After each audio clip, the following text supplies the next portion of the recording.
Do you ever get baked and think about Dismaland, the Banksy art exhibit that was actually a theme park in the UK? Well, I do, and it's the 10-year anniversary of Dismaland, so let's talk about it. It almost feels wrong to call Dismaland an art exhibit because it was so much more to that. Banksy put together this art show that was almost a living, breathing theme park with a lot of different themes than you would see in your normal happiest place on earth. Even though Banksy gets the credit for Dismaland, the credit should actually go to an artist named Jeff Gillette, who made a series of drawings that inspired Banksy to make this theme park.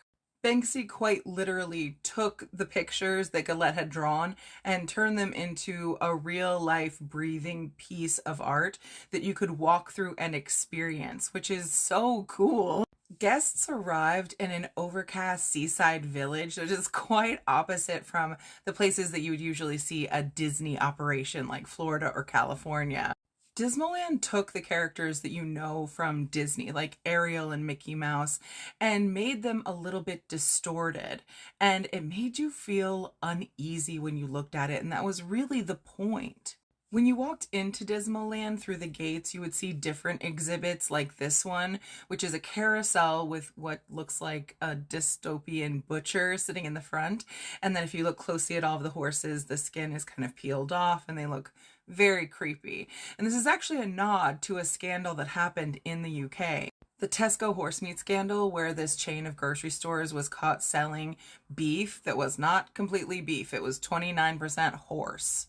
And I kind of interpret it as saying, like, corporations are doing all of this. They have big scandals like this that get swept under the rug, and people just forget about it, move on, and they keep shopping in these stores. But should we really forget about these huge scandals where this store was seeing how much horse meat they could get away with feeding you?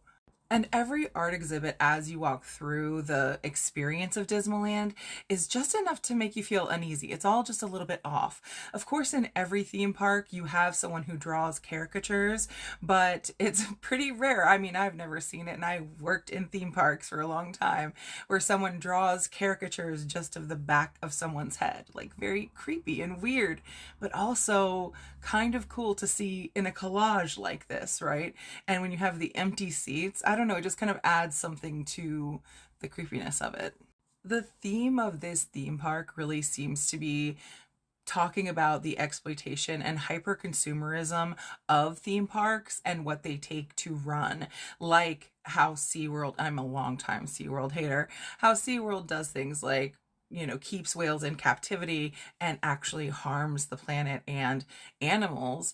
And people pay hundreds of dollars a day to go marvel at it, like they should be in awe of them choking out our ecosystems, right? But as an Indigenous person who worked in theme parks, that's probably just how I'm interpreting it.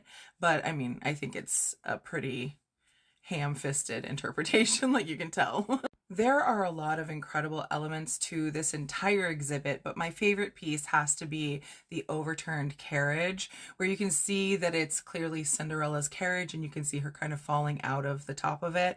And then in this was flashing lights that were paparazzi and the horse that is not alive anymore. And when people went into this part of the exhibit, they went into a very dark tunnel or cave and then came around a corner and saw the flashing lights of the paparazzi. You can also see that the carriage itself makes a Mickey Mouse head shape. And this piece, of course, was a nod to the way that Princess Diana passed away, where she was in a high-speed car chase running away from paparazzi. And I think that Cinderella would be the people's princess, as well as Princess Diana was the people's princess. Now, of course, this isn't the first or last time that someone's going to make a piece of art that's talking about Princess Diana, because she left such an incredible legacy behind, but it is an interesting piece when you tie together the Disneyfication of it and really talking about exploring how her demise was at the fault of very hungry photographers. And the photographers in the art piece might be nameless and faceless, but these are the photographers that were arrested in conjunction with the passing of Princess Diana of Wales. There were other exhibits like credit cards for kids and a boat carnival game that when you looked closer at the boats you were steering, they had refugees on them, which again is taking the things that you would see in a theme park and really just making them more relevant to current political topics. Dismaland as a real life theme park experience only lasted a couple of weeks, but a lot of the pieces either got sold off or moved on to do other things. Like I think this piece popped up at Burning Man a couple years later, so some of the pieces are still out there. This sculpture was one of my favorites. It looks like a snake swallowed Mickey. And theme parks create a lot of waste, so a lot of people might wonder what happened to everything when they dismantled Dismaland, and a lot of the structural pieces got sent to France to be used in refugee camps. And as far as art exhibits go, the sheer size of this one is very impressive because it was able to host some larger art pieces that were really incredible and added to the size, making this seem more like a theme park instead of an art exhibit. Ugh, I love this whole thing. I love Dismaland. Now I'm going to show you what they showed as a preview to Dismaland as the commercial for it, and it's so good. Is there something missing in your life? Do you need to get out more? Then stop what you're doing and come to the happiest place on earth. This is a theme park like no other.